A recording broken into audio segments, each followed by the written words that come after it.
Hello, അസ്സലാമു അലൈക്കും.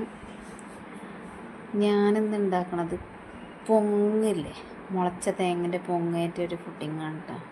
അപ്പോൾ അതാണ് തേങ്ങ പൊളിച്ചിങ്ങാണ്ടുള്ള പൊങ്ങെടുത്തതാണത്. ആദ്യം നമ്മൾ അര ലിറ്റർ പാലെടുത്തുകൊണ്ട് പാനിക്ക് കാച്ചാൻ വേണ്ടിയാണ്ട് വെച്ചിട്ടുണ്ട് കേട്ടോ. ലേശം പാലെടുത്തുകൊണ്ട് 2 സ്പൂണ് കോൺഫ്ലവറിൻ്റെ പൊടി ഇട്ടുകൊണ്ട് നല്ലോണം മിക്സ്ഡ് ചെയ്യാം.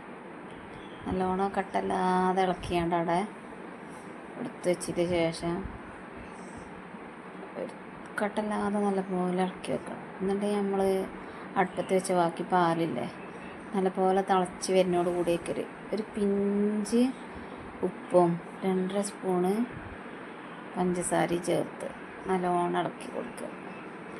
ഇളക്കിയാണ്ട് ഒന്നിങ്ങനെ ഇതായി വരുന്നതോട് കൂടി നമ്മൾ നേരത്തെ എടുത്ത് വെച്ച കോൺഫ്ലവർ കലക്കി വെച്ച പാലില്ലേ, അതയ്ക്ക് പാർന്ന് കട്ടാവാതെ നല്ലപോലെ ഇളക്കി കൊടുക്കുക. ഇളക്കി നല്ലോണം സിമ്മിൽ വെച്ച് കണ്ടിട്ട് ഇളക്കി കൊടുക്കണേ.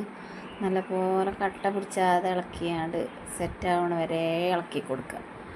അതിൻ്റെ ശേഷം നമ്മൾ പൊങ്ങ് ചെറുതാക്കി കുത്തി നുറുക്കി ചെയ്യണ്ട. നല്ലോണം ഇളക്കിയത് ആയതിൻ്റെ ശേഷം ഒരു പാത്രത്തേക്ക് പാർന്നതിന് ശേഷം അതിൻ്റെ മേലേക്ക് ഈ മുറിച്ച് വെച്ച പൊങ്ങ് അതിൻ്റെ മേലെ ഇങ്ങനെ വിതറി കൊടുക്കുക.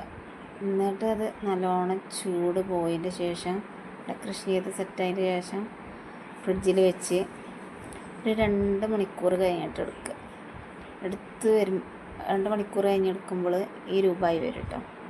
നല്ല അടിപൊളി ടേസ്റ്റുള്ള പുഡിങ്ങാണ് കേട്ടോ. അപ്പോൾ നമ്മളിത് ഉണ്ടാക്കിയത് പൊങ്ങേറ്റാണ്.